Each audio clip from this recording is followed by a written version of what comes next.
বিশ্বখ্যাত গণমাধ্যম আল জাজিরাতে জামায়াতের আমির ডাক্তার শফিকুর রহমান একটা ইন্টারভিউ দিয়েছেন। পূর্ণাঙ্গ ইন্টারভিউটা আমরা এখনও সামনে পাইনি, কিন্তু সাংবাদিক জুলকারনাইন সায়ের এর একটা ছোট অংশ আমাদের সামনে এনেছেন। আমরা সেটারও খুব গুরুত্বপূর্ণ দুটি কথা একটু দেখে নেই আগে। You say that you respect women and you believe that women can rise to leadership positions. Can I ask you how many women candidates has the Jamaat-e-Islami fielded in this election, in the parliamentary election? Not a single one, but we are preparing. You will not see any substantial number in any other parties also, because this is a cultural entity in Bangladesh. We are getting prepared for that. No, but we are not saying. But surely it's not zero in any other party. Why not have even one woman candidate? Answer is we are preparing for that. Okay, but what about the position of the head of the Jamaat? Could a woman take your place one day? It's not possible. It's not possible, because Allah made everyone in its own entity. What Allah made, yes, we cannot change it. It's quite remarkable you're saying this in a country where you've had women prime ministers for the past 3 decades. নারী প্রার্থী এবং একজন নারীর জামাতের প্রধান হওয়া নিয়ে তার কথা, প্রধান হওয়া নিয়ে কথাটা নিয়ে পরে কথা বলছি। এটাই হলো সবচেয়ে বড় বোমা তিনি আজ প্রকাশ্যে ফাটিয়েছেন। কিন্তু নারী সদস্য, নারী এমপি প্রার্থী নিয়ে কথা। আমরা জানি জামায়াত ইসলামী একজনও নারী প্রার্থী দেননি। তিনি তার, আপনারা শুনলেন যে তিনি তার বক্তব্যে বলছেন তারা প্রস্তুতি নিচ্ছেন এটার জন্য। মানে আমরা একটু খেয়াল করি, জামাতের নারীরা মাঠে মাঠে মানুষের ঘরে ঘরে ভোট চাইতে যাচ্ছেন এবং খুবই অ্যাক্টিভলি তারা কাজটা করছেন। জামাত নিজে দাবি করে যে তাদের সদস্যের 40% নারী। আমি মনে করতে পারি খুব ছোটোবেলা থেকে আমি দেখেছি জামাতের নারীরা মানুষের বাসায় গিয়ে গিয়ে তাদের তালিম বা নানান ফর্মে তাদের রাজনীতির ক্যাম্পেইন করে যান। তো জামাতের নারীরা খুবই অ্যাক্টিভ, আমি এটা বলতে চাইছি, অন্য যে কোনো পার্টির নারীদের তুলনায়। কিন্তু সেই নারীদেরই তিনি প্রস্তুত মনে করছেন না। মানে একজনও, মানে উনি আবার পাশ কাটানোর চেষ্টা করছেন, কেউই খুব সিগনিফিক্যান্ট নাম্বারের নারী দেননি। তখন অ্যাঙ্কার রাইটলি প্রশ্ন করেছেন একজনও কি পাওয়া যায়নি? মানে এত বছরে তাহলে জামাত একজন নারীকেও প্রস্তুত হিসেবে পাননি যিনি নির্বাচন করবেন, জনগণের ভোটে নির্বাচিত হতে চাইবেন। যদিও 2001 সালে বিএনপি জামাত সরকারের সময় তাদের নারীরা সংসদে ছিলেন সংরক্ষিত হিসেবে, কথা বলেছেন কিনা আমার ঠিক জানা নেই, কিন্তু তারা গিয়েছিলেন, তাদেরকে দেখা যেত। এবারও নিশ্চয়ই তারা যাবেন। সো তারা এভাবে পাঠাতে পারেন, কিন্তু তারা ভোট চাইতে, ভোট নিয়ে জনগণের ভোটে নির্বাচিত, যেটার ভীষণ শক্তিশালী একটা অবস্থান আছে, সেটা তারা করবেন না।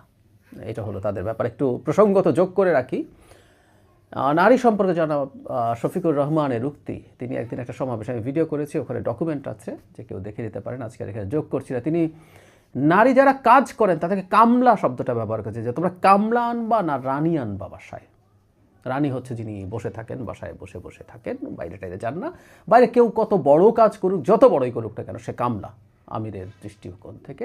ইভেন তিনি যারা বাসায় থাকবেন, যে নারীরা হোমমেকার হবেন, আমি হোমমেকারকে সম্মান করি, যারা তারা খুবই গুরুত্বপূর্ণ কাজ করেন, তাদেরকেও তারা এনকারেজ করে বলছেন যে সেখানে তারা বিশেষ সম্মান জানাবেন, ইত্যাদি ইত্যাদি। এটা পরের যে স্টেপটা, যে পরের বক্তব্যটা, সেই বক্তব্যটার কথা একটু এবার বলা দরকার। সেটা হচ্ছে কোনো নারী কখনো জামাতের প্রধান হতে পারবেন না।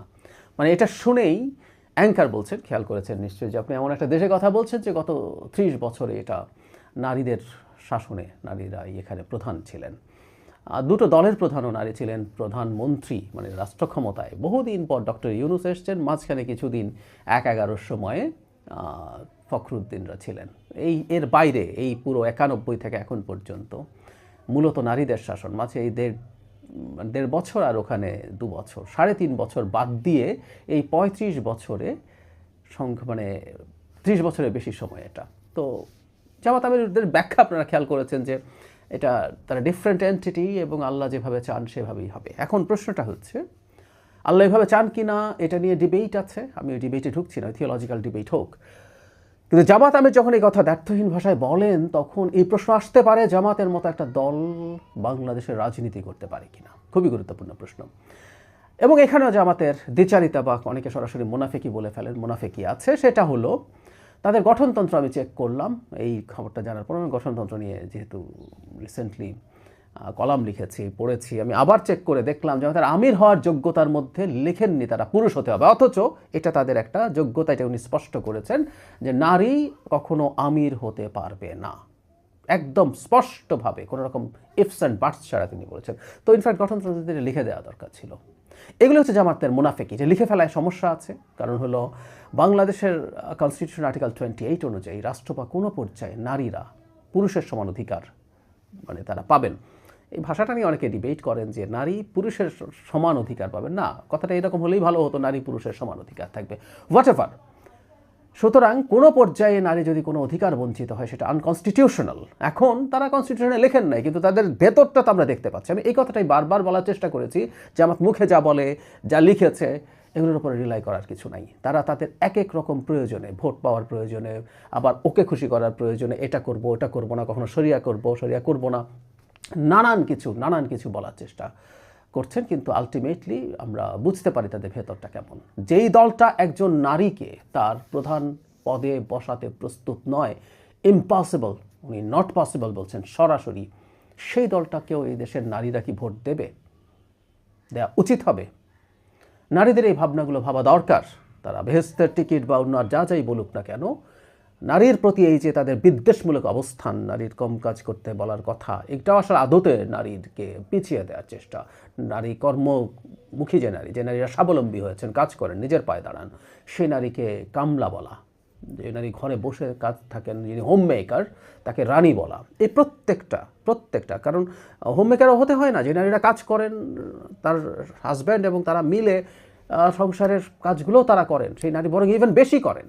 তো সুতরাং এই প্রবণতা তাকে আমরা দেখতে পাচ্ছি। সো নারীদের খুব সিরিয়াসলি ভাবা উচিত। আর আমি এই প্রশ্নটা আবারও করতে চাই, এটা খুবই গুরুত্বপূর্ণ প্রশ্ন, জামায়াত ইসলামীর মতো দলের বাংলাদেশে রাজনীতি করার অধিকার আছে কিনা? কারণ তারা আমাদের কনস্টিটিউশনের বাইরে চিন্তা করছেন। কনস্টিটিউশনের বাইরে চিন্তা করতে হলে বিপ্লব করে ক্ষমতা দখল করেন, যেটা একসময় তারা বিপ্লব ইসলামী বিপ্লব বলে স্লোগান দিতেন, সেটা করুক। কিন্তু এখন গণতন্ত্রের নামে তারা এখানে ফিট ইন করে সফট কথা বলছেন, কিন্তু তাদের ভেতরে যা আছে আস্তে আস্তে বেরোচ্ছে। আমাদের জন্য এটা একটা বিরাট অশনি সংকেত। সবার সতর্ক থাকা খুব জরুরি।